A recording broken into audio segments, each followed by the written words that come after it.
Bueno, me parece que ya terminé de admitir a todos. Vamos a tomar unos minutitos ahora antes de las exposiciones que tenemos previstas para hoy, que hay dos grupos, para hacerles algunos comentarios sobre los prácticos. Primero, hay algunos grupos que todavía tienen que enviar el práctico 2, que era hasta el jueves pasado la fecha de presentación. Así que les pediría que se pongan al día con eso. Y si tienen alguna duda, acordemos una consulta o me envían por mail para que a mí o al ingeniero Casen, para que puedan avanzar con eso y no se empiecen a atrasar con las entregas. Ya el jueves de esta semana tienen que entregar el práctico 3 y en breve, el 14 de octubre, ya tienen el parcial, así que les conviene ponerse el día con estos prácticos que, bueno, los ayudan a fijar conceptos. Y respecto a los prácticos, estoy viendo el práctico 2, ya entre hoy y mañana les voy a hacer la devolución a todos, los quería revisar a todos primero.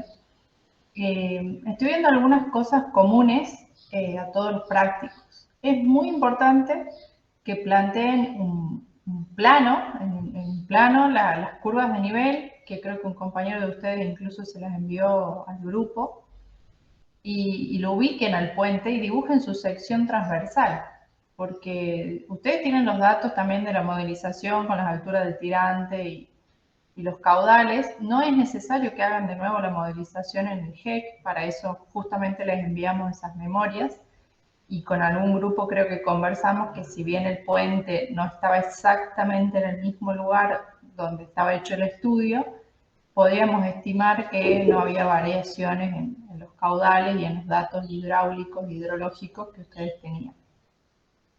Dicho esto, es importante que ustedes dibujen la sección transversal del puente para definir bien su longitud, ¿sí? Entonces ustedes, creo que la memoria, las dos memorias tienen una recurrencia de 50 años, los caudales, trabajan con 50 años de recurrencia. ¿Qué tienen que verificar? Que la sección mojada, digamos, de la sección transversal cubra, o sea, el puente cubra la longitud superior, digamos, de ese trapecio que ustedes están tomando como sección mojada, ¿sí? Porque hay un grupo, por ejemplo, que el ancho de la sección le da 78 metros y el puente tiene 25 metros de longitud. Entonces no están cruzando la sección para esos caudales.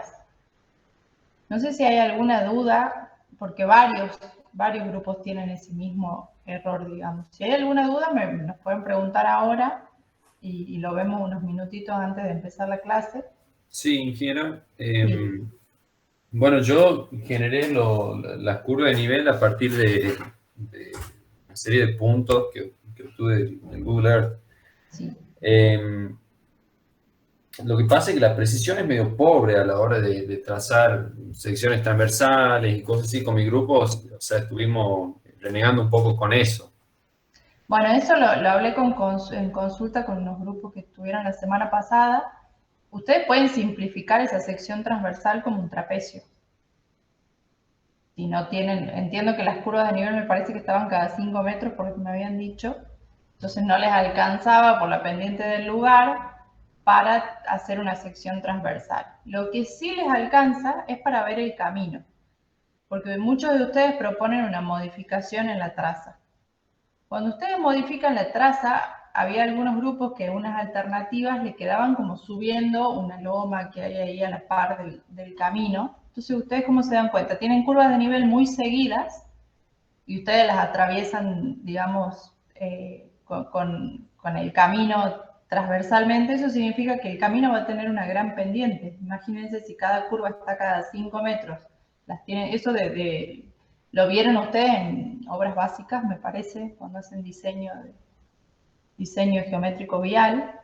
Ahí les enseñaron cómo armonizar el trazado con las curvas de nivel. Por eso les pedimos que usen las curvas de nivel, y a eso se referían los ingenieros cuando les explicaban los condicionantes topográficos que tiene el puente.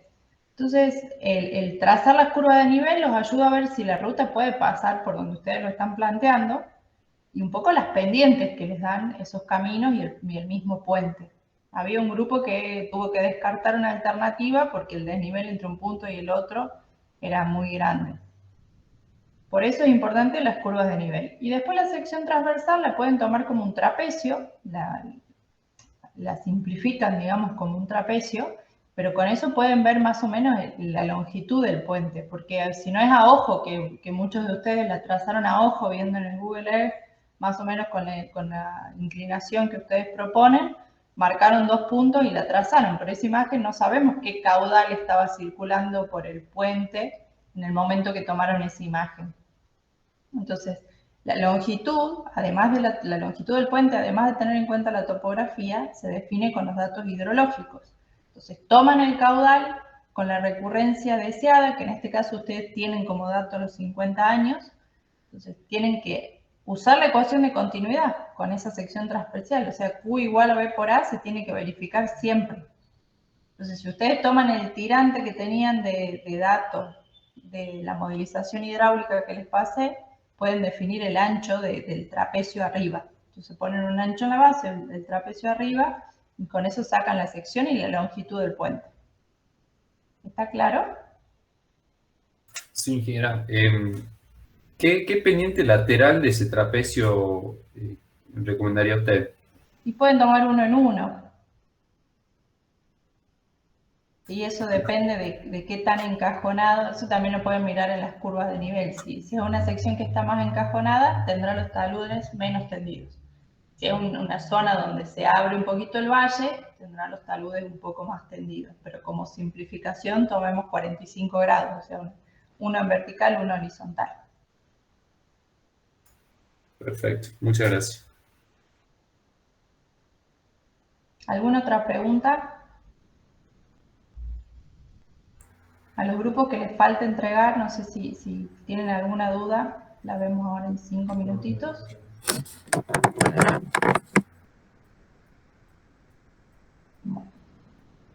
Hola, ingeniero, ¿cómo le va? Buen día Alejandra, buen día chicos, ¿cómo están?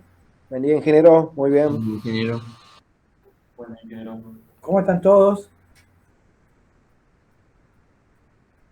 Bien, todo bien. Bueno, me alegro, me alegro.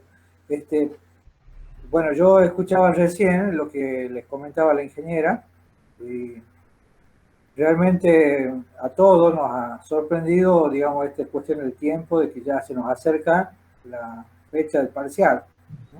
Del primer parcial.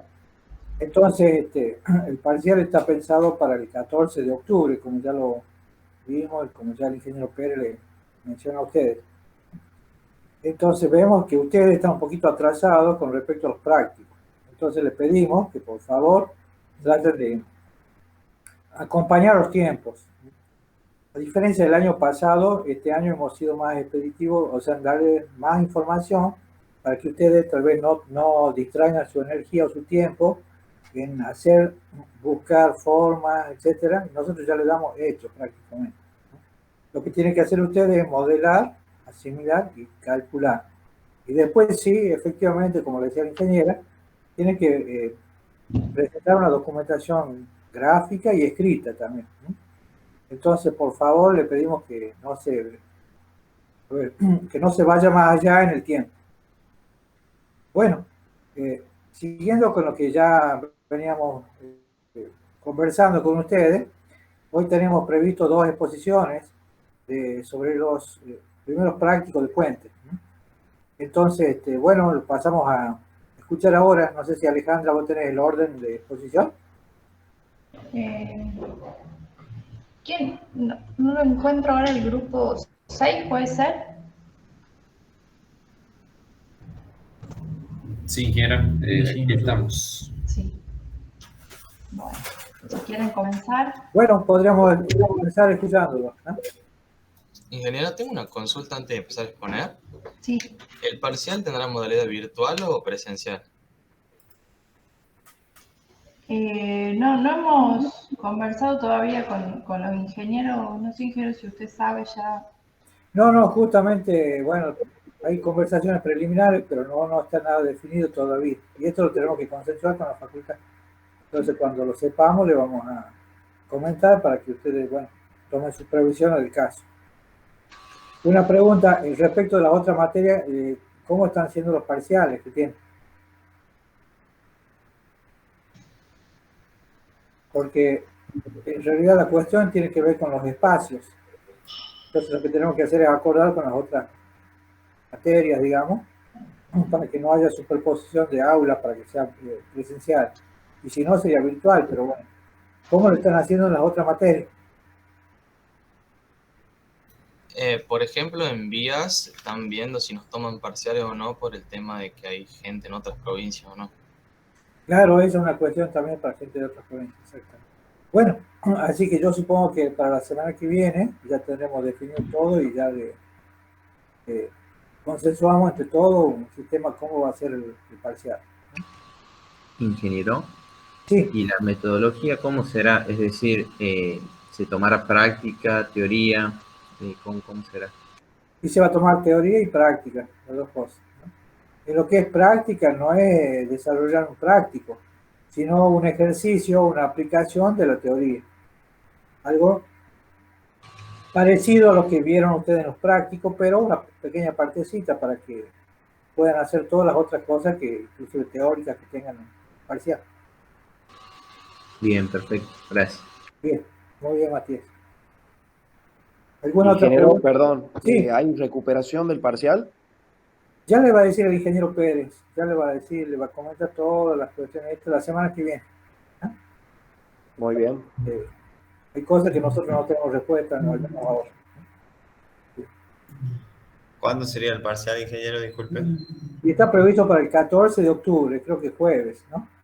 Ustedes tienen subida en el aula virtual la planificación de todas las clases que faltan. Eso lo pueden consultar, hay un PDF en el apartado alumnos, están todas las fechas de las clases que faltan, de acá hasta que termine el cursado. Muchas gracias. Bien. Bueno, podemos escuchar el primer grupo que va a exponer hoy. Sí, ahí comparto pantalla. Muy bien, John, gracias.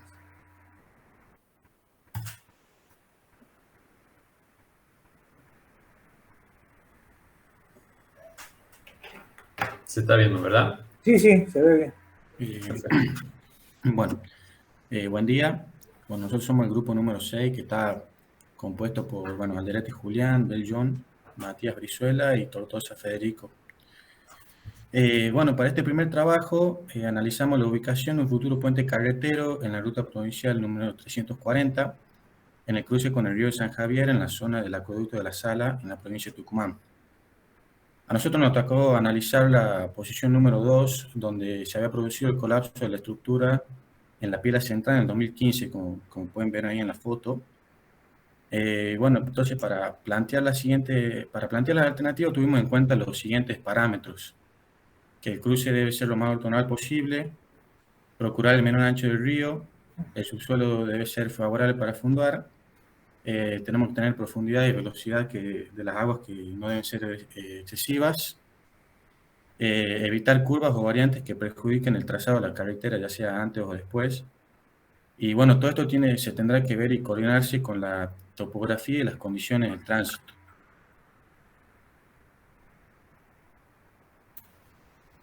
Bueno, de las alternativas que planteamos, una vez que obtuvimos el cruce, ahí se van a ver en pantalla, son esas dos. Tratamos de tener en cuenta siempre las curvas de nivel, que no se produzcan grandes pendientes, y bueno, y que también tengan una armonía con el trazado de la ruta original, que es la que se ve en amarillo, y bueno, la primera alternativa es la que está con color cian arriba y un poco más abajo la segunda alternativa.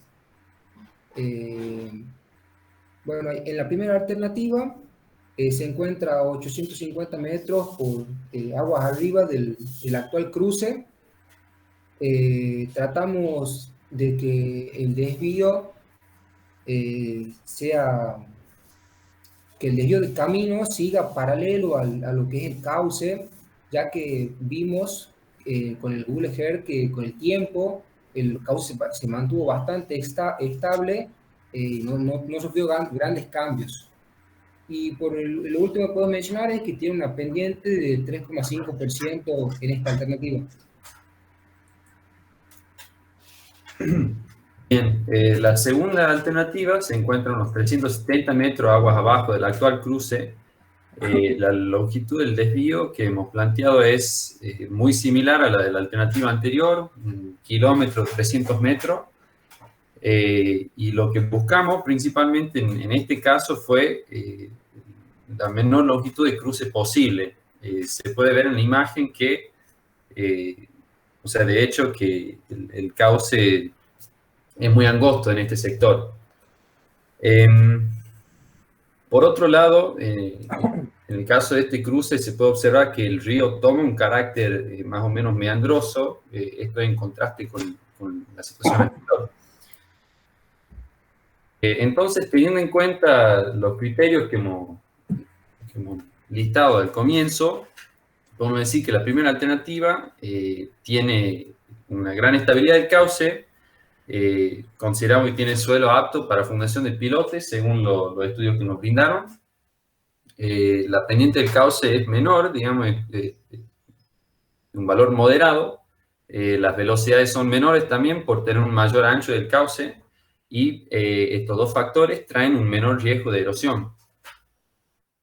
Alternativa 2, en cambio, bueno, tiene también el suelo apto para fundación, las velocidades son más altas, si bien hemos calculado también que tienen un valor aceptable.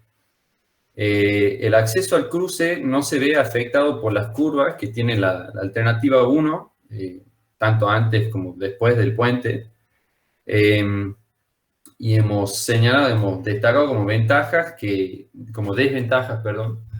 que la presencia de los meandros, esto implicaría una inversión en protección de margen, tanto agua arriba como agua abajo del puente. Teniendo en cuenta esto último, hemos considerado que sería mejor trabajar con la alternativa 1. Para hablar un poco de las alternativas de tipo de puente que elegimos para los cruces propuestos, tenemos en primera instancia el puente viga, ¿sí? Proponemos un puente viga que está formado por 4 vigas transversales y un tablero de aproximadamente 8 metros. Proponemos esta tipología porque es la más común para puentes carreteros y se logra un mejor aligeramiento de la sección transversal. En otra instancia, planteamos un puente losa, pero con una pequeña variante en los dos cruces, ¿sí? Ya por la distancia, ¿sí? Uno es un puente losa normal y el otro es un puente losa aligerado, con ahí no me acuerdo el nombre, la sección circular, digamos, perdón, que no me acuerdo el nombre, en el perfil transversal. Y esas son las dos tipologías para ambos cruces. Muchas gracias. Bien, chicos, una pregunta. Ustedes dijeron, yo creo, no sé si era John el que hablaba, que al final se quedaron con la alternativa 1. Sí, hemos considerado que la alternativa 1 era la más apta por ser el cauce más estable en el sector del cruce. Bien, o sea que toman, como dice ahí la diapositiva, 30 metros su longitud de cruce. Sí, esa es la longitud que hemos medido de la imagen satelital, el ancho del cauce. Bien, y es curioso, el puente, ¿cuánto le da? ¿Qué longitud? ¿Cómo, perdón? La longitud del puente, ¿qué longitud tiene? Del trabajo práctico número 2, creo que nos había dado una longitud similar, ¿o no? 25 metros más o menos, creo que era. Sí. Claro. Bueno, Ahora tenemos 30. Por eso, pero ahí tienen, si hay muchas informaciones dispersas que ustedes tienen que unificar. Tiene un cruce que tiene 30 metros y el puente que tiene 25 metros. ¿Eso me están diciendo? Claro, sí, no estaría siendo coherente. Tiene perdón, que... Sí, perdón, sí, ingeniero. sí. Según lo que nos había hecho una observación el ingeniero Daciano, era que según el cálculo de erosión y viendo el tirante máximo que se produce con el caudal a 100 años, íbamos a determinar la longitud del puente. Por eso determinamos 30 metros ahora, en este caso. Entonces, 30 metros es la longitud del puente también.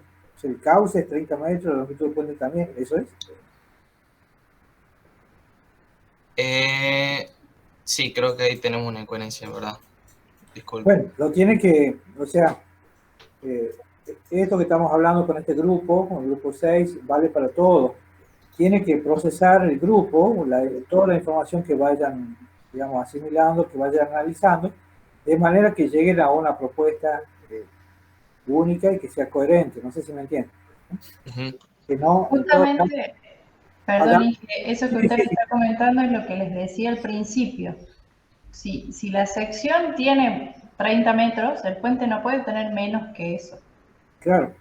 ¿Sí? Ahora yo lo que les había comentado a algunos grupos es que en el práctico 1 todavía estaban definiendo la ubicación y no tenían la sección transversal, entonces esa longitud del puente se iba a ajustar en el práctico 2, donde ya le definan exactamente precisa. Exacto. No Esto es tengan, un proceso de ida y vuelta a veces. claro, no tengan miedo de equivocarse, inclusive de llegar a aparentes incoherencias, digamos, en esta etapa, ¿no? Justamente la idea es que a medida que vayan avanzando, van ajustando las situaciones y ajustando los números. Al principio uno podría decir, bueno, de acuerdo a Google, el cauce es tanto. Pero después, estudiando la información, viendo los estudios hidrológicos, los estudios topográficos, etcétera, podemos concluir que el puente necesita más luz, más longitud, ¿eh? Entonces, bueno, por eso le digo, a medida que vamos disponiendo de más datos, vamos precisando un poquito más las características de nuestro puente. Esa es la idea, ¿eh? Entonces, del estudio hidráulico, chicos, salen dos cosas: la profundidad de socavación y la longitud definitiva del puente, ¿sí? O sea, pero no confundan, o sea, el tirante que ustedes usan para calcular la socavación los ayuda a definir la altura y la profundidad de fundación, digamos, ya sea pilote o base, lo que elijan, lo definen con el tirante, pero además el área de la sección los ayuda a cerrar la geometría, digamos, en cuanto a sección transversal. Claro, y para terminar, por ejemplo, con este grupo, es importante, digamos, acompañar cada avance de un pequeño planito, dibujo, ¿no es cierto?, donde se va mostrando todo esto que vamos hablando. Entonces, el trapecio que le mencionaba la ingeniera va a aparecer dibujado. Y entonces se van a ver las alturas, los tirantes correspondientes, y el puente tiene que tener una cierta rebacha con respecto a sus tirantes. Entonces, todo eso va a aparecer ¿dónde? En un planito. Por eso es que les pedimos que acompañen con la documentación gráfica, un pequeño planito. ¿Está bien? Perfecto. Sí. Bueno, muy bien. Gracias. Muy bien, chicos. No sé si Alejandra quería preguntarle algo a este grupo. No. Lo que sí, también sus compañeros, si quieren aprovechar y preguntarle algo a los chicos que exponen, también les puede servir a ustedes para bueno, que discutamos algunas cosas que no hayan quedado claras. Así que si alguno de los otros compañeros quiere preguntarles algo al grupo, también pueden hacerlo. Bueno, no hay pregunta, entonces podemos pasar al otro grupo. Sí. ¿Están los del otro grupo? Sí, ingeniera, ahí comparto pantalla. Muy bien, Martín. Gracias.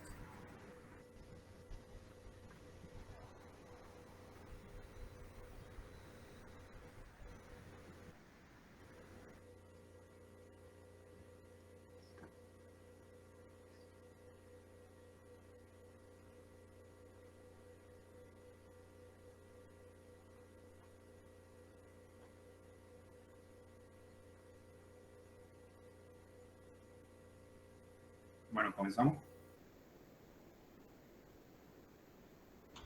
Sí, por favor. Nosotros somos el grupo número 8, conformado por Agustín León, Gerardo Martín, Luján Sarmiento y Martín Vargas.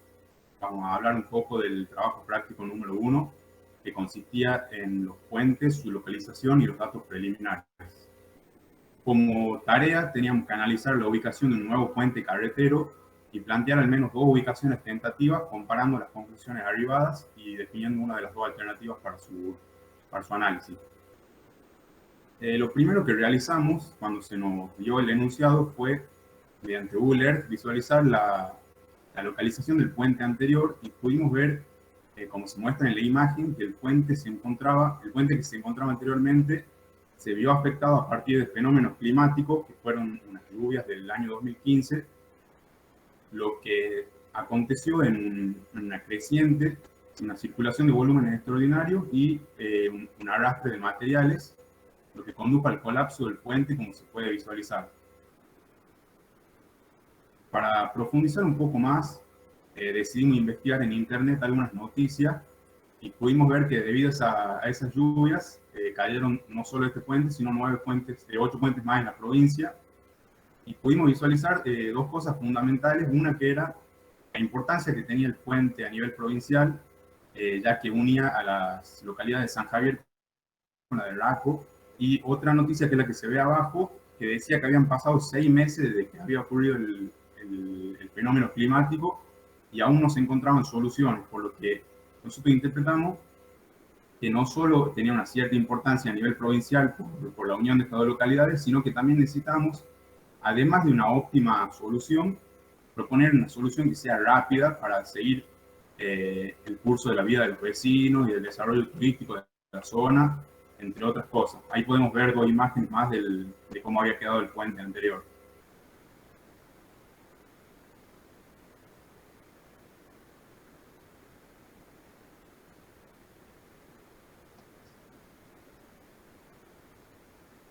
Bueno, el puente que tenemos que construir está ubicado sobre la ruta provincial 340 en el cruce con el río San Javier en la zona del acueducto de La Sala en la provincia de Tucumán. Este río es un río que es torrencial porque tiene un régimen propio de montaña. Pásala la...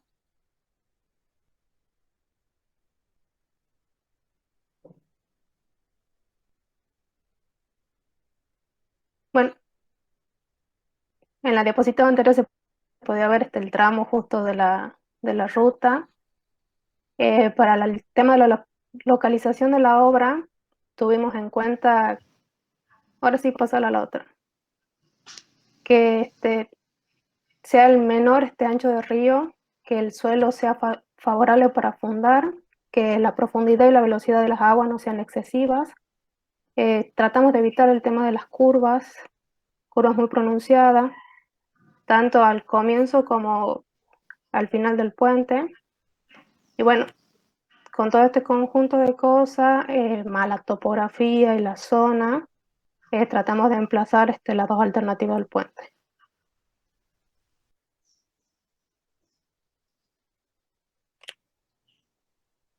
Bien, teniendo en cuenta todo esto, pudimos determinar los posibles emplazamientos para el puente, llegando a esta primera alternativa, donde el eje del puente es perpendicular a la dirección del cauce del río, teniendo una longitud aproximada de unos 47 metros.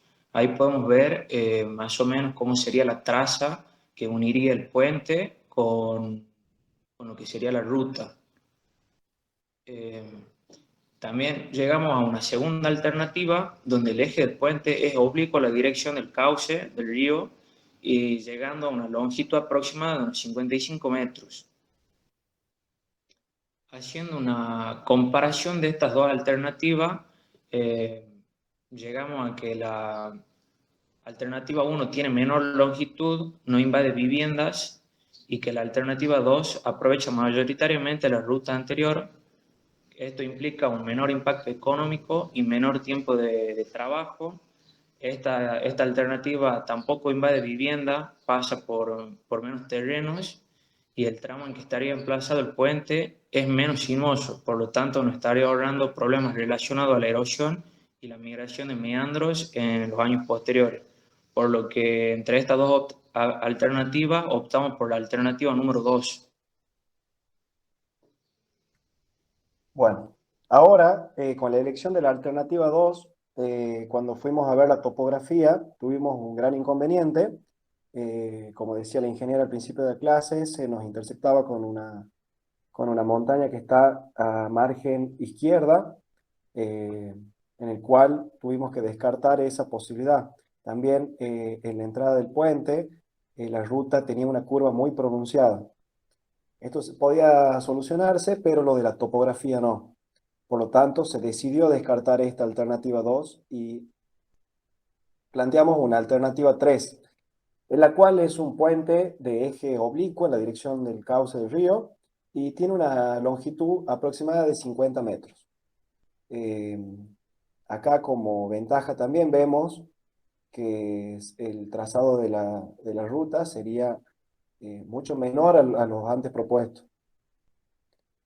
Esta alternativa tiene como ventaja que el tramo es de menor longitud que la alternativa 2. Se encuentra próximo al tramo anterior, al puente, se lo podía visualizar en la parte inferior de la imagen, y bueno, por lo que se pueden aprovechar los estudios realizados previamente. El tramo aquí no es sinuoso, y eso para nosotros era muy importante, por lo que no queríamos colocarlos en una curva del río Meandroso, porque como ya sabemos, estas curvas con el tiempo se desplazan. Y como desventaja, lo que sí habría que expropiar terrenos y demoler casas. Entonces, finalmente nos quedamos con esta alternativa, que es la alternativa número 3. Muchas gracias. Bien, muy bien la exposición. Una pequeña preguntita. Podemos, yo no sé si en esa vista, donde aparece la alternativa 3, bueno, si tiene una vista donde aparezcan las 3 alternativas juntas. No, acá no, ingeniero. Pero las dos alternativas estaban aguas arriba, es decir, a la izquierda de esta alternativa. Bien, entonces sí le voy a pedir si podemos, a ver, volver Aquí sobre sí, la... perdón, ingeniero, Sí, yo le voy sí. a marcar con el cursor. La alternativa propuesta en un principio era aguas arriba, y aquí es Claro, donde está la montaña. Entonces nuestra claro, alternativa número 3, la última, es la que cruza como continuación de la ruta que ya está construida. claro. Aquí, El cruce oblicuo, ahí que está señalando con el cursor. exacto, ingeniero. Bien. Ahora, y en esta vista, ¿dónde estaría la alternativa 1 y la 2? Bien, esta era la alternativa 2 que habíamos planteado, que era la que íbamos a elegir, y la alternativa 1, El cruce ahora les muestro, sí. acá era la alternativa número, aquí era la alternativa número 2, y acá se ve la 1. O sea, está como la alternativa número 1, más agua arriba que la 2, y más agua arriba que la 3. Bien. Más o menos, más o menos. ¿Tiene una idea de a cuántos metros está la alternativa 3 de las otras dos? No. Pero aproximadamente deben ser unos 800 metros. Claro, están en las proximidades, tal vez no tan próximos, pero bueno, no tan lejos. Sí. Bien. Bueno, bien. O sea que finalmente ustedes de las 3 alternativas que vieron, adoptan una que tiene 50 metros de luz del puente. ¿Es así? Así es, ingeniero. Puente oblicuo. Bien. Bueno. Muy bien. Alejandra, ¿quiere preguntarle algo? No, justo, bueno, con ellos estuvimos en consulta, así que bien. Estuvimos conversando bastante. Lo que sí me pareció muy buena la vista que pusieron justamente del problema de la topografía. Claro. No sé si alguno de sus compañeros les quiere preguntar, pero miren, fíjense en la imagen de abajo cómo se ve el trazado ese de la ruta, que en planta parecía que no había problema. Claro. Cuando lo observan las curvas de nivel o la imagen 3D, se ve que no era posible. Exacto. Bien, está bien. Los chicos quieren preguntarle a sus compañeros del grupo que pusieron algunas cosas.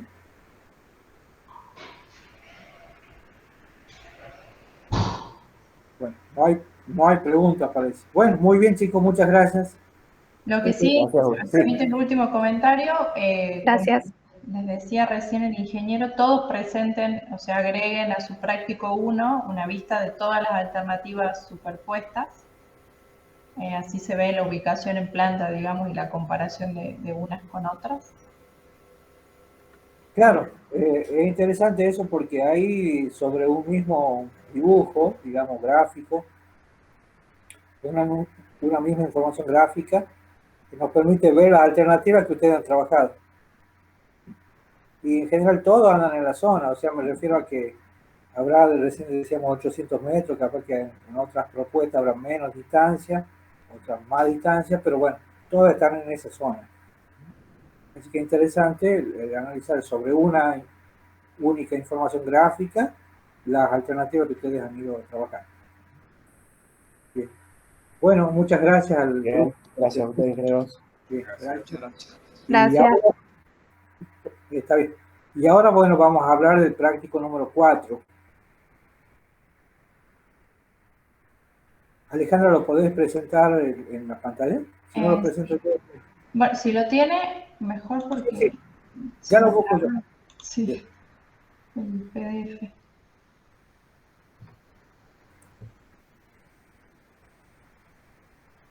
Mientras el ingeniero les comparte, también vayan pensando los grupos que van a exponer, ¿verdad, ingeniero? La clase que viene. Sí, sí, exactamente. La clase que viene tenemos...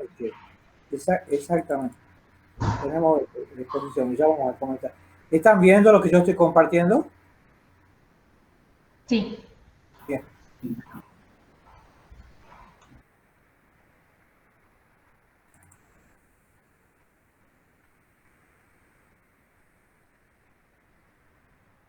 Bien. Bueno, el tema digamos, del práctico que vemos hoy es el cálculo de la superestructura o la consideración de la superestructura para puentes carreteros. Y la superestructura, como ustedes ya lo vienen viendo, está asociada a un conjunto, digamos, el conjunto estructural que soporta todas las cargas que solicitan al puente. Y si hablamos de puentes carreteros, bueno, ustedes ya saben cuáles son específicamente las cargas que se consideran. Entonces acá nos vamos a referir digamos, a la consideración y cálculo de las vigas, ¿cierto? El dimensionado de las vigas va a ser un dimensionado de normismo pretensado, que eso ya lo vamos a ver después, cuando veamos la parte de pretensado. Pero ahora todo tenemos que ver cuáles son las cargas y cuáles son los elementos que solicitan a las vigas que forman parte de la superestructura. Bueno, hoy vamos a, digamos, el práctico llega hasta dimensionar los apoyos. Y justamente creo que hoy en la clase vieron, el ingeniero Pérez les dio clase de apoyo, ¿puede ser?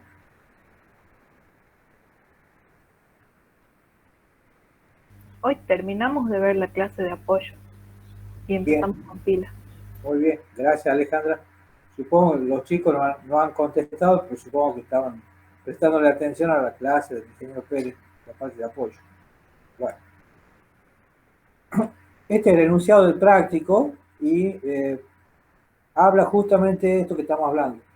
De acuerdo al diseño preliminar del puente, que ya vienen trabajando ustedes, en cuanto a la configuración, se requiere diseñar la superestructura y calcular las solicitaciones en ellas, teniendo en cuenta las cargas totales actuantes. Bueno, ¿qué carga van a considerar? Bueno, estas cargas provienen de la consideración del puente, categoría A30. Si bien es cierto, no es una ruta nacional, es una ruta provincial, pero vamos a asimilar en cuanto a puente como que fuera una ruta nacional. ¿Está claro? Sí, ingeniero. Bien, gracias. Ingeniero. Bien, eso define las cargas que ustedes van a considerar. Bueno, la superestructura está formada por vigas pretensadas, que son vigas prefabricadas de hormigón H38, o sea, un hormigón de muy buena calidad y muy buena resistencia. Y con un tablero que está construido en hormigón ejecutado in situ, H21. Entonces hablamos de una sección mixta de hormigón pretensado y, digamos, hormigón in situ realizado. Bueno, ¿qué es lo que tenemos que hacer? Adoptar, dice, el número de vigas necesarias. En realidad, la información que nosotros ya le dimos ya establece cuántas vigas tiene la sección transversal. Pero si hay algún grupo que considera que puede sumar una viga más o puede sacar una viga en función del diseño que ustedes hagan, bueno, no hay problema, lo pueden hacer. Entonces dejamos, digamos, librado al criterio de ustedes cuál es la cantidad de vigas que van a necesitar. En realidad, bueno, si toman la información que está, pueden considerar ya el número de vigas que tiene, que creo que son 5 vigas. La sección transversal está formada por 5 vigas pretensadas. Bueno, dice calcular el momento máximo y el corte máximo para dimensionar la viga. Como habíamos hablado recién, digamos, en función de las cargas que solicitan a la viga, o a las vigas, ¿cierto? Tanto cargas permanentes como cargas de tránsito y toda la sobrecarga que pudiera haber, es necesario, digamos, la consideración o el cálculo de las solicitaciones máximas para calcular la viga. Hablamos de momentos flectores máximos y de esfuerzo de corte máximo. En general, yo creo, no digo todo, pero la mayoría creo que tiene 2 tramos de vigas. ¿Es así? Sí, hay muchos que tienen 2 tramos y algunos que un tramo les quedó, pero me parece que van a tener que ajustar un poquito. Sí. Bien. Bueno, esta es una cuestión que tiene que ver con, si tiene más de un tramo, tiene que ver o definir si los tramos son isostáticos o es una viga continua. Si ustedes se fijan en los puentes construidos, ya de, los puentes de la autopista, por ejemplo, que van a Famayao o del lugar que ustedes donde estén, siempre hay puentes de más de un tramo, y esos puentes últimamente y generalmente se están haciendo puentes isostáticos, o sea, son tramos de vigas simplemente apoyadas. Entonces, una cosa es considerar como simplemente apoyadas las vigas, cada tramo, y otra cosa una viga continua.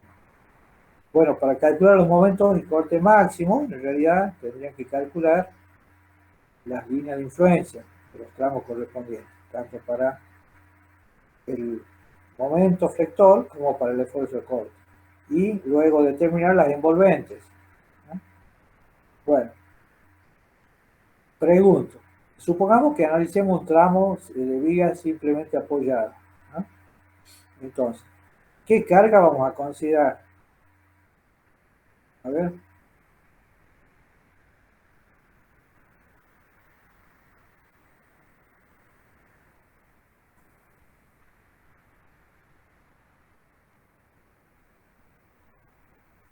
¿Me están escuchando? ¿Puede volver a repetir, ingeniero? Disculpa. Sí.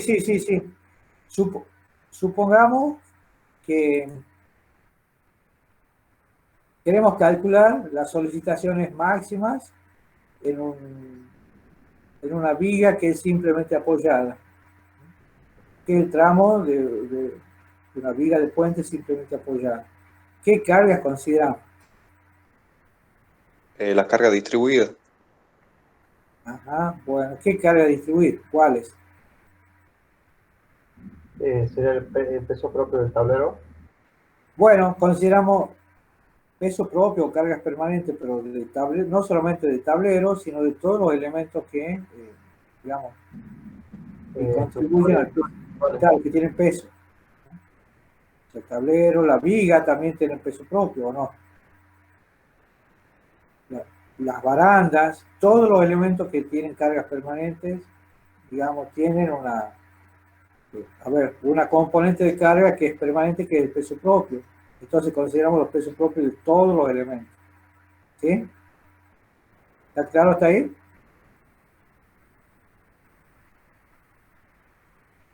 Sí, no. Bueno, y ahí viene, está bien, yo voy avanzando y preguntando. De ahí viene la consideración de, por ejemplo, ¿te acuerdas que en el práctico 3 hablaba de las barandas, ¿no es cierto?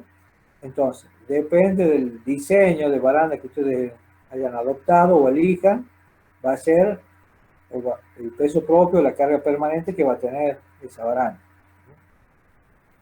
Por ejemplo, entonces ese peso también forma parte de las cargas que van a solicitar a la viga.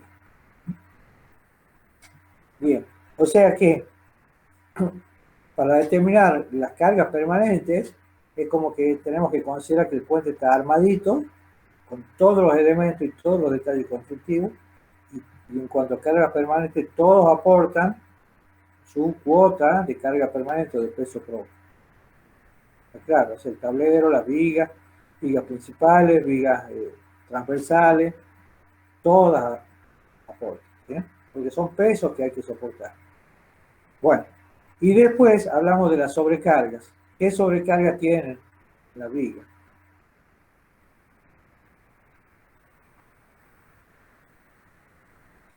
La sobrecarga de tránsito, perdón, establecida por el reglamento, ¿es así?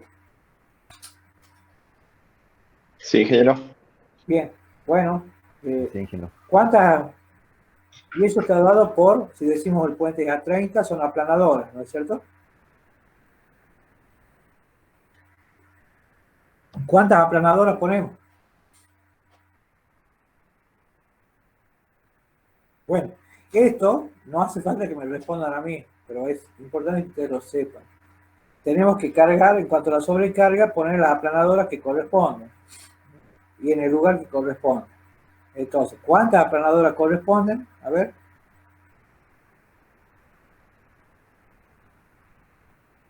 Bueno, supongo yo que está medio dormido, supongo. Puede ser que una aplanadora por osa. ¿Diego hablaba? Sí. Sí, ¿puedes repetir, Diego, porque no se escuchó bien? ¿Cómo decía? Puede ser que es una aplanadora por losa de agua. Es una aplanadora por cada faja de circulación, de acuerdo a lo que dice el reglamento.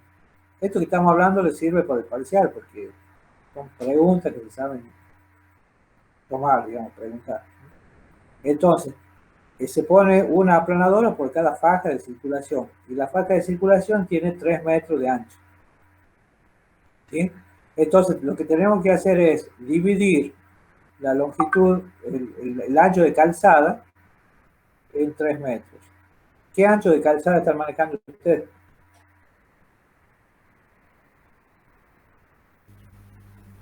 Ingeniero, creo que era 12,80 metros o algo así. No está mal, pero es bien ancho. Pero no está mal porque el ancho mínimo, ¿cuánto es?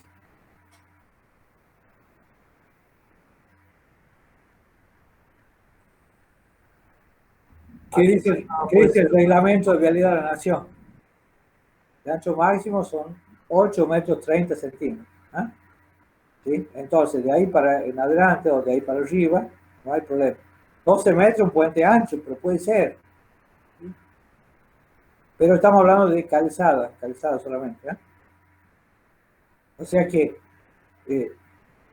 a las calzadas, digamos, al ancho de la calzada hay que sumarle el ancho de la vereda. ¿Sí?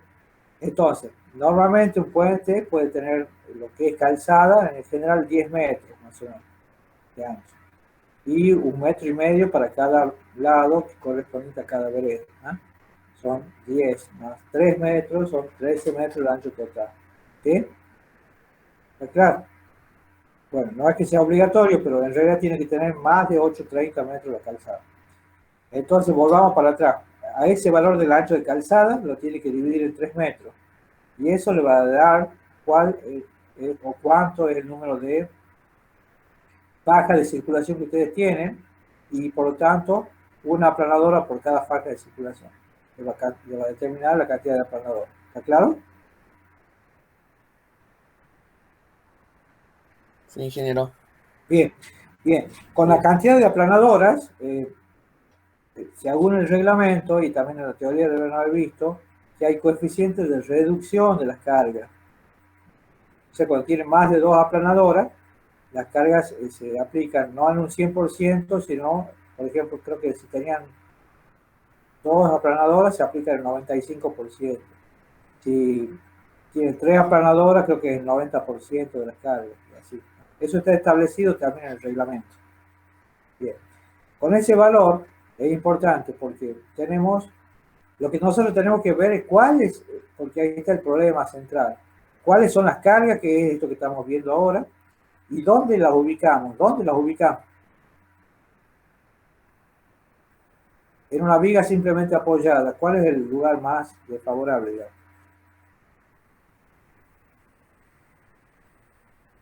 ¿El centro? El centro de la longitud. ¿Eh? Entonces, en el centro de la longitud, que sería el lugar más desfavorable, vamos a poner la carga más desfavorable, la carga máxima. Y la carga máxima, bueno, ya hemos establecido ahí cómo calcular el número de aplanadora, pero tenemos que ver, la aplanadora tiene, ustedes saben que tiene rodillos delanteros y rodillos traseros. ¿Sí? ¿Cuáles son los rodillos que pondrían ahí? ¿Delantero o trasero? ¿Delantero? ¿Jairo habla? Sí. Sí. En realidad no, pondríamos los rodillos traseros. ¿Por qué? Si bien es cierto, pero está buena la observación tuya. Si bien es cierto, el rodillo delantero pesa más que el rodillo trasero, pero tenemos 2 rodillos traseros por aplanador. ¿Sí? Entonces, si multiplicamos ese valor por 2, tenemos una carga que es mayor a la del rodillo delantero. ¿Entendido? Sí, ingeniero. Bien. Bueno, entonces sería esa la cuestión. Bueno, entonces nosotros ya tenemos determinado qué cargas tenemos, cuáles son las cargas, cuánto valen, ¿no es cierto? O sea que tenemos que ver cuánto valen las cargas. Tenemos que ver, o sea, las cargas permanentes, las sobrecargas dónde actúan, ya sabemos. Entonces, yo les digo porque se equivocan muchas veces y ponen así como contestó Jairo, ¿no es cierto? Rodillo delantero. Y nada es que, digamos, que se equivoquen acá, a veces en un examen se equivoca y eso es más grave. ¿Eh? Entonces, no, hay que poner los 2 rodillos traseros. Porque si tienen, supongamos que tengan 2 aplanadoras, fíjense que va a haber 4 rodillos traseros. Entonces, en coincidencia con el punto más desfavorable que es el centro de la viga, van a tener que considerar la carga más desfavorable. Bueno, hasta ahí está entendido. Sí. Disculpe, respecto a esto que estamos hablando en el práctico, hagan el esquema de la viga y dónde ubican las cargas. Así cuando les corregimos, nosotros también podemos ver cuáles fueron las consideraciones que ustedes tuvieron, además de poner los diagramas después, ¿no? Pero respecto a esto que estamos hablando, hagan el esquema donde ubican ustedes las cargas para calcular cada una de las situaciones. Bien. ¿Alguna pregunta hasta ahí?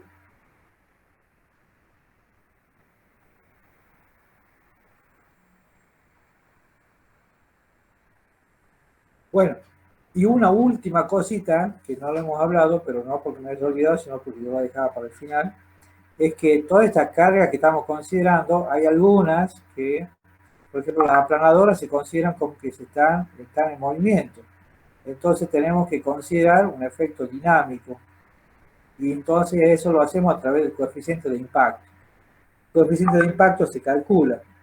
Y se puede tomar también, ¿se acuerdan que en el caso del tablero hablábamos de un 1,4? ¿eh?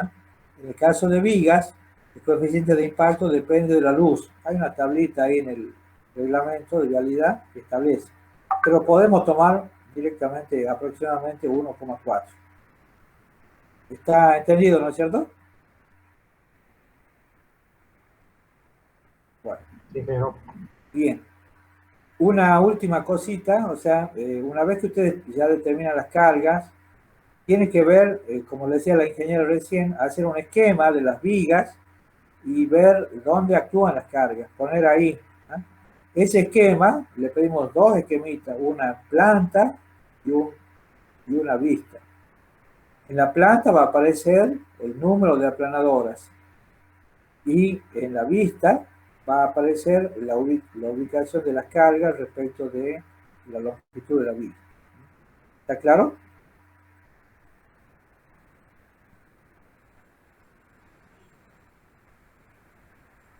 Bueno, yo creo que sí. Entonces necesitamos sí o sí que haya dos vistas. Una vista de frente y una planta para que veamos dónde están aplicadas las cargas, ¿no? Y cuáles son las zonas que van a considerar. Porque también están las cargas de multitud compacta que no hemos hablado, ¿no es cierto? Y esas, digamos, hay que ubicar sobre una planta dónde actúan esas cargas, tanto en calzada como en pared. Bien. Sigamos presentando entonces.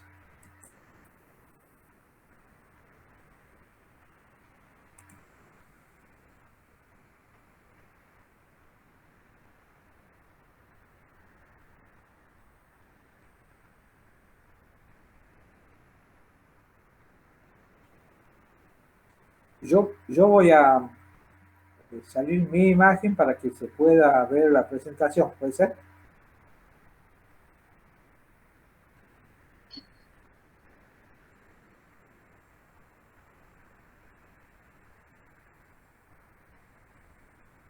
No, ingeniero, usted ya está compartiendo su pantalla. Tiene que seleccionar el archivo de la presentación y ahí ya nos va a aparecer a nosotros. Bien, bien, bien. Ya lo tenía yo, pero parece que hay que volver de nuevo a seleccionar. Ah, claro, usted lo tiene que abrir de nuevo desde su Sí, pantalla. sí. Exacto. Ahí está. ¿Se puede ver? Sí. Bueno, bien. Bueno, entonces, como decíamos,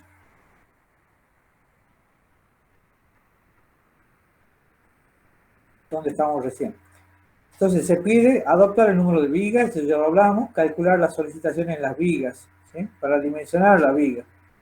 Y después calcular las reacciones en los apoyos o en los extremos de la viga. Los extremos de la viga son donde se van a ubicar los apoyos. Justamente estos apoyos que vimos, que hoy lo vieron ustedes con el ingeniero Pérez, ¿eh? Y por eso el paso 4 es dimensionar los apoyos, ¿sí? Para dimensionar los apoyos, bueno, ya siguen los lineamientos que le ha dado el ingeniero Pérez en la teoría, ya que lo fundamental es poder determinar las fuerzas que van a solicitar al apoyo, las fuerzas máximas, mínimas, y o sea, las fuerzas verticales máximas y mínimas, y las fuerzas horizontales. ¿A qué se pueden deber esas fuerzas horizontales en el apoyo?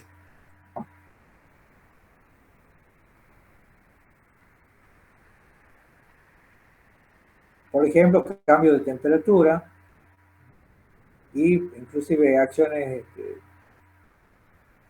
horizontales como sismos, por ejemplo. Fuerza de frenado, ingeniero.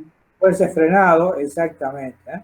Entonces, de todo eso, de todas las fuerzas horizontales, ustedes calculan la fuerza máxima, y esa es lo que llaman acá H máxima.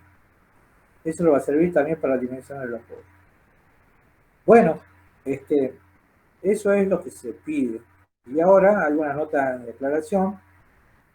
Esto que hablábamos recién, de acuerdo a la configuración que ustedes adopten, tienen que disponer convenientemente las cargas a fin de que obtengan las solicitaciones más desfavorables.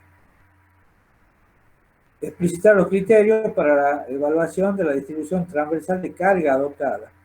Como tienen varias vigas, ustedes, digamos, pueden hacer algún criterio de selección de cómo van a considerar la distribución transversal de cargas. Entonces, el reglamento establece que, por ejemplo, lo más simple es hacer una división alícuota de las cargas en número de vigas. Inclusive, si van un poquito más, pueden decir que las vigas extremas pueden soportar la mitad de la carga de las vigas intermedias.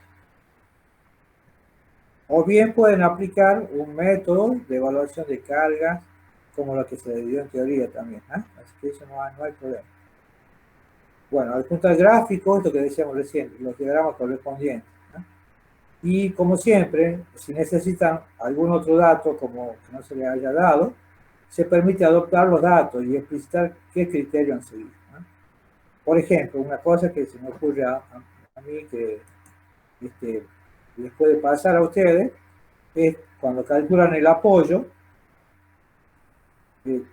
pueden ver, cuando calculan el apoyo neopreno, pueden calcular la sección transversal, pero después no saben cómo asignar digamos, las dimensiones en planta para cubrir esa sección transversal. Entonces lo que se hace, el criterio que se hace es, de acuerdo a, digamos, la teoría de Longhart, hay un concepto que es básico y que es el momento de restitución. El momento de restitución es un momento en el que el apoyo neopreno deja de comportarse como una articulación y se comporta como un empotramiento. Está ahí en un caso intermedio. Ese momento depende de las dimensiones y el sentido donde se pongan las dimensiones del apoyo neopreno. Entonces lo que se hace en la práctica es disponer la mayor longitud en el sentido del ancho del puente, el sentido transversal de la sección, y disponer la menor longitud en el sentido longitudinal. ¿Está claro? Entonces, bueno, muy bien, gracias. Entonces tomar todo el ancho de la viga que sea el ancho del apoyo neopreno. Y en el otro sentido, en el sentido longitudinal de la viga, bueno, va a dar la menor dimensión posible. De esa manera, bueno, tenemos que verificar el espesor del apoyo neopreno, la cantidad de capas de neopreno, la cantidad de, digamos, de chapa de acero que nosotros pongamos, el número de chapa que se intercala. ¿Alguna pregunta hasta ahí?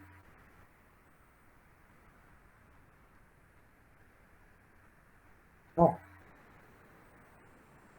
Bueno, entonces, pregunto sobre la clase de hoy en general. ¿La han ido siguiendo? ¿Se saben qué es lo que tienen que hacer respecto del práctico?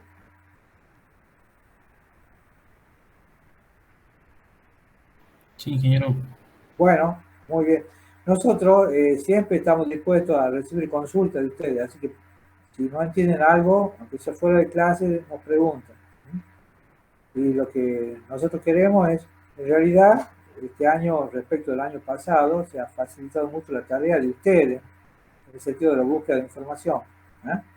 Entonces tienen que aprovechar eso para indagar, digamos, y ver cuáles son los puntos que estamos precisando para poder diseñar bien un puente. Todas las cuestiones que tengan que ver con el tablero, las vigas transversales, etc. Bueno, este práctico vamos a tratar de entregarlo la semana que viene. ¿Sí? Y nos quedaría a nosotros, el próximo martes, vemos un práctico de estribos. Estribo, y ahí en el estribo va la parte de fundación del puente, que ya sería el último práctico del puente. Entonces, todo lo que, por favor, yo personalmente les voy a pedir esto, que avancen todo lo que puedan en lo que es superestructura. Avancen. Si ustedes ven que no logran terminar el práctico 4, porque, bueno, no sé a qué cosa suelta, ustedes presenten el práctico, por supuesto que se lo entienda, y ya después vemos las dudas que ustedes tienen, o las cosas que les están faltando, ¿sí? Pero no dejen de avanzar y no dejen de presentar. ¿Está claro? Bien, ingeniero. Bien. Ingeniero, ¿sería para el jueves de la semana que viene? Bueno, el jueves de la semana que viene sería la entrega del 4. Está bien, muy bien, bien. Entonces, por favor, sí, ustedes ven que los prácticos se van encadenando uno a otro. Entonces, ahora vamos a hacer, o sea, no hoy, sino ya próximamente vamos a hacer un corte con la parte de puentes. ¿Sí? Y después pasamos a pretensado. En realidad, pretensado no es algo que no tenga que ver con puentes, todo lo contrario, tiene mucho que ver. Y de hecho, ustedes van a ver justamente esto que estamos hablando hoy, el dimensionado de las vigas, lo van a hacer en pretensado. Pero es necesario que el puente ya esté conformado para que podamos avanzar. ¿Bien? Así que, bueno, Si alguien necesita consulta ahora, yo estoy disponible, la ingeniera creo que también. ¿Ah? Así que, si no, no tiene más que plantearnos que necesitan consulta. ¿Qué grupos se proponen para la semana que viene, chicos? El grupo 3, ingeniera. ¿Grupo 3? Y grupo 7 también, ingeniera. Bien, muy bueno. Así me gusta que se hayan ofrecido los grupos. El grupo 3 y el 7 van a exponer sobre tablero. Y podría ser también, si tienen, ya, esto queda a criterio, digamos, ya del grupo que exponga, si tiene avances definidos de esto que estamos hablando de la configuración estructural, también lo pueden exponer, no hay problema. ¿Sí? Por lo pronto el tablero, sí, está claro. Ingeniero, ¿y el análisis del trabajo práctico 2 también iría? Sí, ya algo... Socavación de... Sí, discúlpame, sí, cierto que hoy no hemos hablado de socavación. Claro, entonces volvamos para atrás. Sería sobre esa parte que está diciendo Gabriel, o sea, todos los datos preliminares para el puente, y llegaría hasta tablero, o sea, incluyendo tablero. ¿Ah? Bien, ingeniero. Bien.